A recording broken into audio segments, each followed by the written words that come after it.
Assalamu alaikum dostlar, barшаңызға сәлем. Сіздермен бірге бала Ями. Менің каналыма қош келдіңіздер.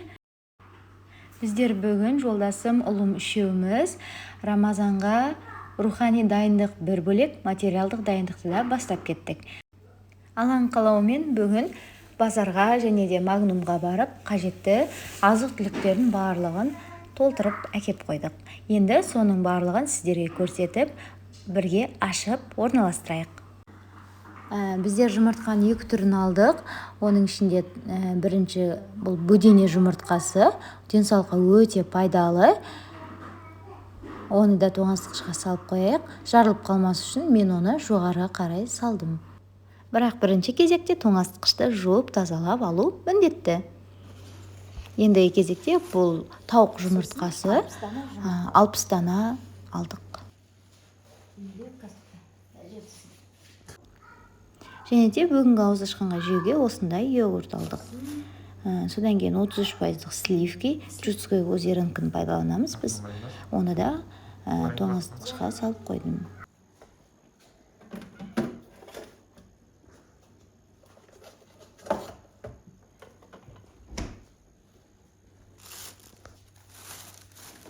Ауыз бекітер уақытқа деп екі түрлі сосиски алдық. Бұл менің жолдасым сүйіп жейтін сосискидің түрі. Алаңдамаңыздар, бұның барлығында КМДБ-ның сертификаты бар. Екіншісі осы Нәрлен фирмасынікі.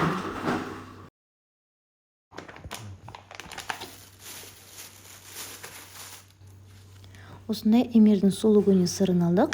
Сонымен қатар крем-чиздің творожны сырын да алдық. Бұлардан мен неше түрлі тәттілерді алдағы уақытта дайындайтын боламын. Каналымнан алыстамаңыздар.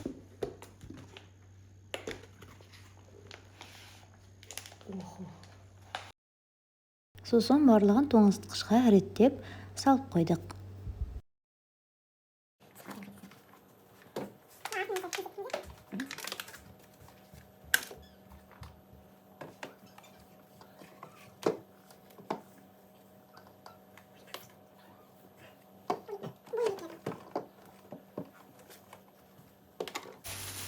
Келесі кезекте сүт өнімдерін тоңазытқышқа орналастыруды жөн көрдім.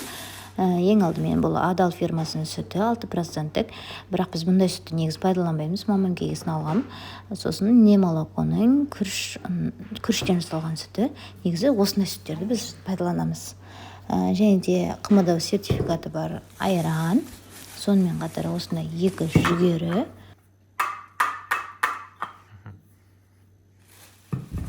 Және де 82,5 сары май алдық. Сонымен қатар томатный паста алдық. Негізі томатный пастаны пайдаланбайтынымды білесіздер. Мамам кегесін өзгеріс енгізейін дедім. Сосын үйдің сүзбесі. Сонымен қатар Аяла фирмасының қаймағы.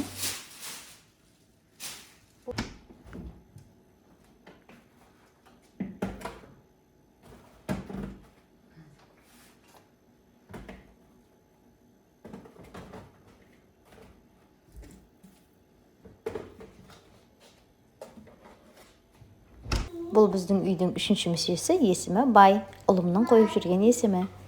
Жаздағы Турциядағы саяхатымыздан кейін баламыздың мысыққа деген махаббаты ұлғая түсті.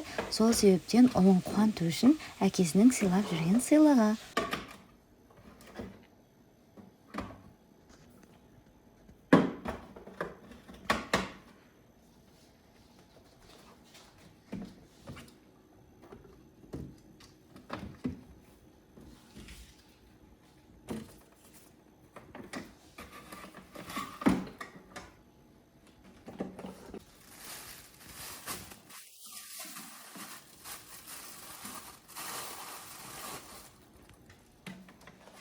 Менің тамақты жылқының майына пісіретінді білесіздер. Жылқының майы.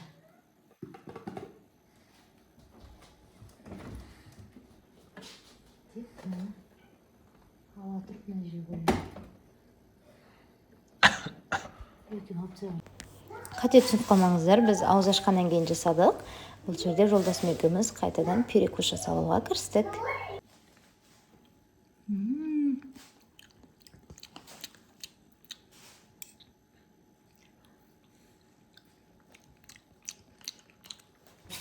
пысықтығым ұстап үйге келген бетте осылай етіп фаршты бөліп салып тастаған. Әзірге бұлар уже қатып та үлгеріпті. Кейіннен бұл Алель фирмасының бауыры құстың мысық қалдық оны. Содан кейін тауықтың филесі және де аяқтары.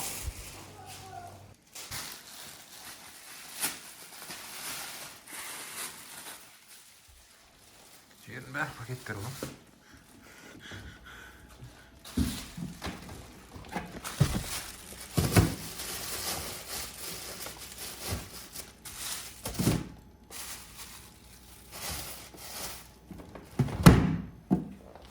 Да?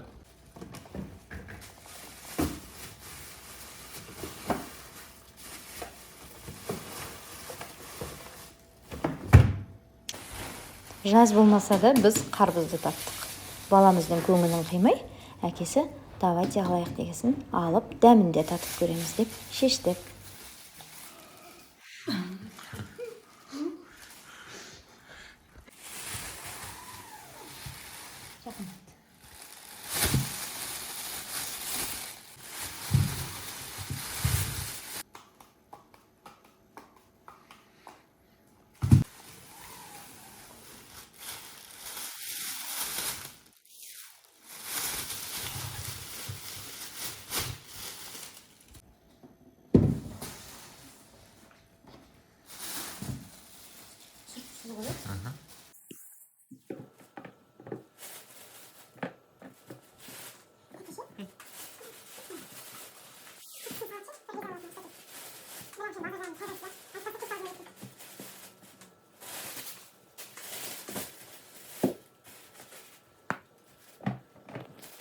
Камера видно уходить.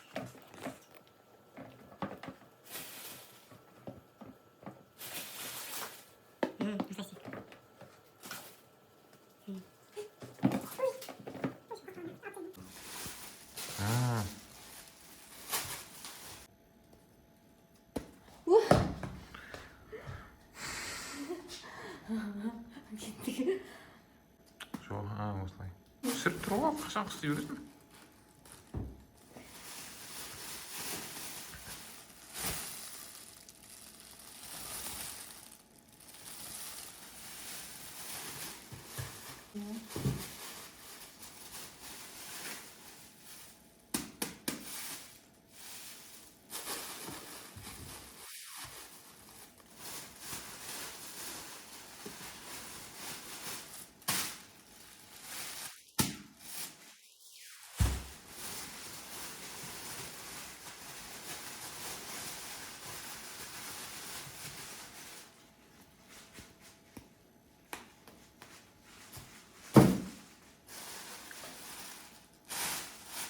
Осы қолым талып кетті.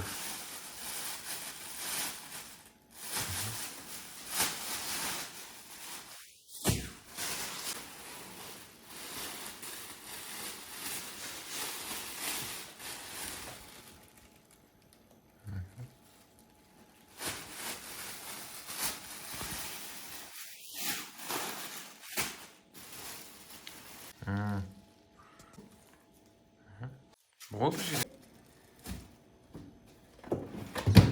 Нормально ма?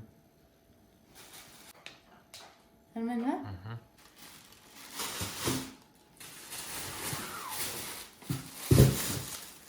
Жыртылып қалды.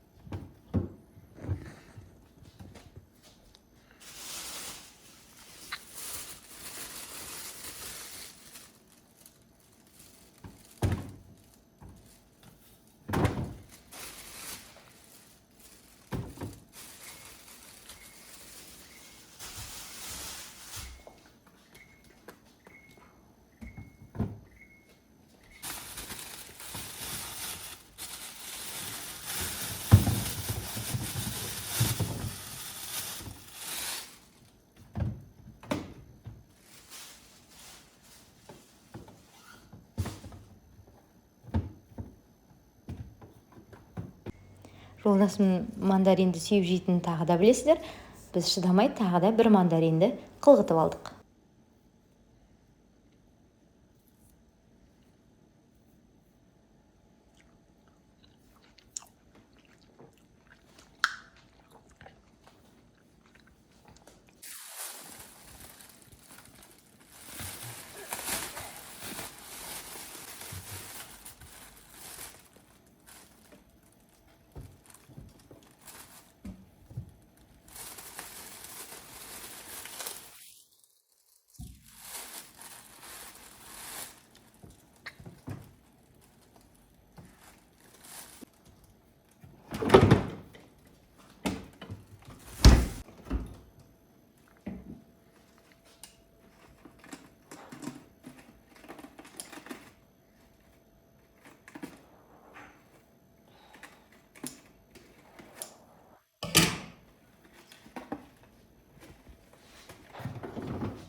Достар, алдағы уақытта да балаями сіздерге арнап ең дәмді, ең қолжетімді, дұрыс тамақтануға арналған, ерекше, әрі пайдалы, оңай және тез дайындалатын қазақша ПП рецепттермен бөлісетін болады.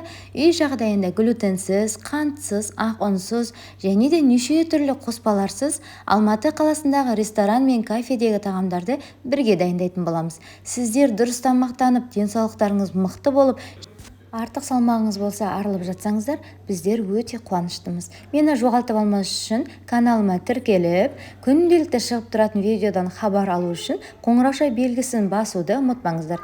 Және де осы видеоның соңына дейін көрсеңіздер, жолдасым екеуміздің еңбегімізді бағалап, лайк басып, өз пікіріңізбен комментарияда бөлісе кетіңіз.